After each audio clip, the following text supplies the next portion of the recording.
Good morning, students. How are you? I hope you all are fine at your places. I am Rupali Sharma from Vashisht Public School, Una. Yes, students, you know that we had started chapter number 7 of Footprints Without Feet. So, in this chapter, we had read that Matilda goes to the party and she loses the diamond necklace which she had taken from her friend. So Loisel, already half undressed, asked what is the matter. So the husband asked from Matilda that what was the matter, why was she looking worried. She turned towards him excitedly. I no longer have Mem Forestier's necklace. She says that I have lost the necklace. He arose in dismay. What? How is that? It is not possible. And they looked in the folds of the dress, in the folds of the cloak, in the pockets, everywhere. They couldn't find it. So they searched for the necklace everywhere, but they didn't find it anywhere. He asked, "You are sure you still had it when we left the minister's house?" So Loisel asked that when we had left the house, at that time, was the necklace with you? Matilda says, "Yes, I felt it as we came out, but if you had lost it in the street, we should have heard it fall. It must be in the cab." "Yes, it is possible. Did you take the number?" "No. And you? Did you notice what it was?" "No." They looked at each other, utterly cast down. Finally, Loisel dressed himself again. So both of them asked each other the number of the cab, but no one knew the number of the cab. So Loisel dressed himself again and went out to see where the necklace had fallen. So Loisel says, "I am going," he said, "over the track where we went on foot to see if I can find it." And Loisel went to check it on the track where they had gone on foot. And he went. She remained in her evening gown, not having the force to go to bed. And Matilda was in the evening gown, as now she had no courage to go to the bed. Towards 7 o'clock, her husband returned. He had found nothing. And at near about 7 o'clock in the morning, Loisel came back, but he didn't find anything. He went to the police and to the cab offices and put an advertisement in the newspapers offering a reward. So he went to the police, he went to the cab offices, and even he gave an advertisement in the newspaper also that if the finder will be given a reward. She waited all day in a state of bewilderment before this frightful disaster. Loisel returned in the evening, his face pale. He had discovered nothing.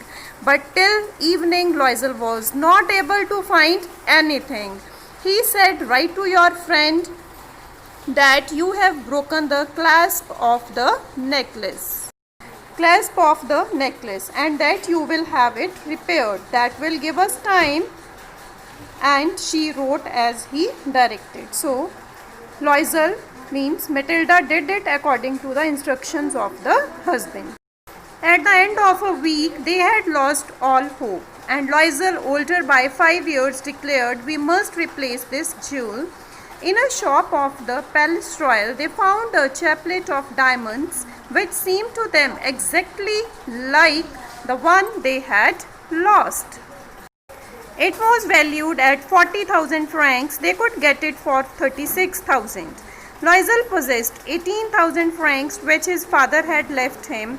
He borrowed the rest. He made ruinous promises, took money from usurers and the whole race of lenders. He went to get the new necklace, depositing on the merchant's counter 36,000 francs. When Mrs. Loisel took back the jewels to Mrs. Forestier, the latter said to her in a frigid tone, "You should have returned them to me sooner, for I might have needed them." So Mr. Loisel asked Matilda that now they will buy a new necklace, and the new necklace of diamonds will be returned to Mrs. Forestier. And after a week, they returned the necklace to Mrs. Forestier. It was a new original diamond necklace. Mrs. Forestier didn't open the jewel box as Mrs. Loisel feared she would.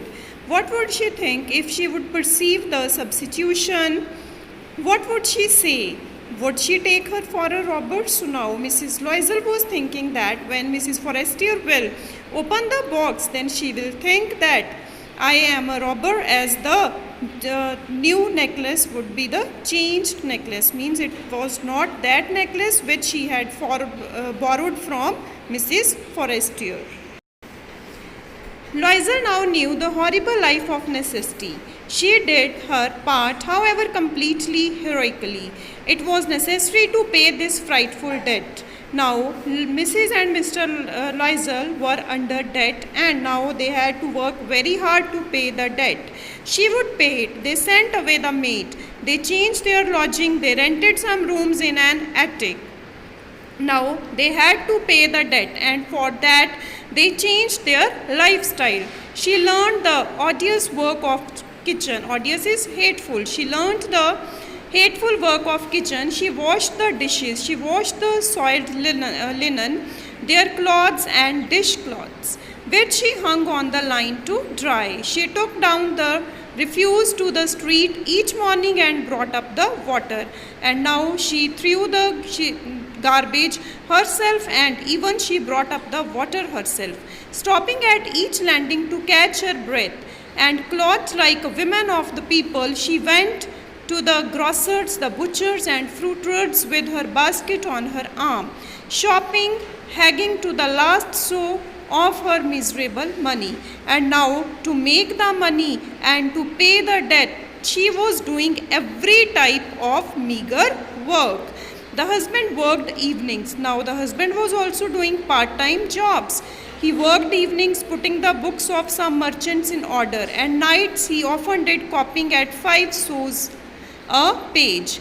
And this life lasted for 10 years. At the end of 10 years, they had restored all. Loisel seemed old now. She had become a strong, hard woman, the rough woman of her poor household.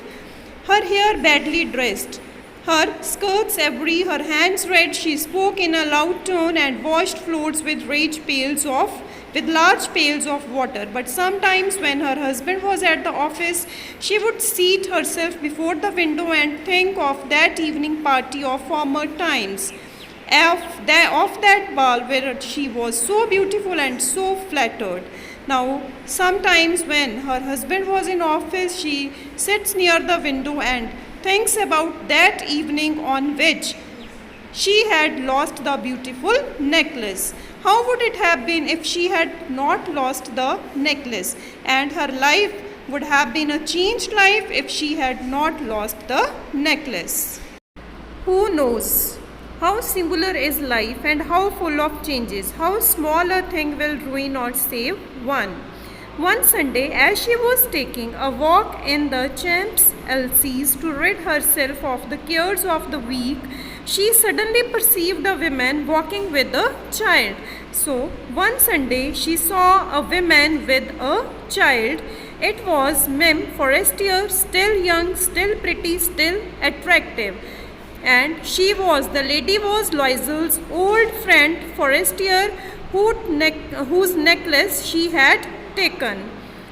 Mem Loisel was affected. Should she speak to her? Yes, certainly. And now that she had paid, she would tell her all. Why not? Now Loisel thinks that she will surely talk to Mrs. Forestier, as she had paid the necklace to. She had given the necklace to her. She approached her. Good morning, Ginny. Her friend didn't recognize her, and Ginny, who was Mrs. Forestier, she didn't recognize Loisel, as there was a great change in Loisel now. Her friend didn't recognize her and was astonished to be so familiarly addressed by this common personage. She stammered, "But madam, I don't know. You must be mistaken." And Forestier says that, "I don't know. Who are you?" When Mrs. Forestier says to Loisel that, "I don't know you," At that, Loisel says, "No, I am Matilda Loisel." Her friend uttered a cry of astonishment. Now, the friend, Mrs. Forestier, was very much astonished. "Oh, my poor Matilda, how you have changed!" And she says, Forestier says to Loisel that you have changed a lot. How all this happened? So, Mrs. Loisel says to Mrs. Forestier that I had some hard days since I saw you. Since I had seen you the last time, when I had met you the last time, after that I had hard days. My difficult days had started at that time, and some miserable ones, and all because of you, and that all happened due to you. Because of me? How is that? Ginny, who was Mrs. Forestier, says that. How can you say that? I am responsible for this condition of yours. You recall the diamond necklace that you loaned me to wear to the minister's ball? Yes, very well. Now Loisel asked that, do you remember the incident when you had given me your diamond necklace to wear? So, Ginny says, yes, I know very well. I remember the episode. Well, I lost it. So Loisel says that I had lost it. How is that? Since you returned it to me. Then Forestier asked that you had returned the necklace to me. Then how can you say that you had lost it? I returned another to you exactly like it, and it has taken us 10 years to pay for it. You can understand that it was not easy for us who have nothing. But now we have paid all the debts and now we are free. Mrs. Forestier stopped short. She said, you say that you bought a diamond necklace to replace mine. Then Forestier asked that, you had replaced my necklace with the diamond necklace? Yes, you didn't perceive it then. They were just alike. So Mrs. Loisel says, Mrs. Forestier says that those were just the same. And she smiled with proud and simple joy. Mrs. Forestier was touched and took both her hands as she replied, oh, my poor Matilda. Mine were false. They were not worth over 500 francs. So Mrs. Forestier now clears it to Loisel that her diamond was not actually diamond necklace. It was a false necklace, and the cost of the necklace was worth over 500 francs. Thank you. Have a nice day, students. Tomorrow we'll do the exercise of the same chapter. Okay, bye.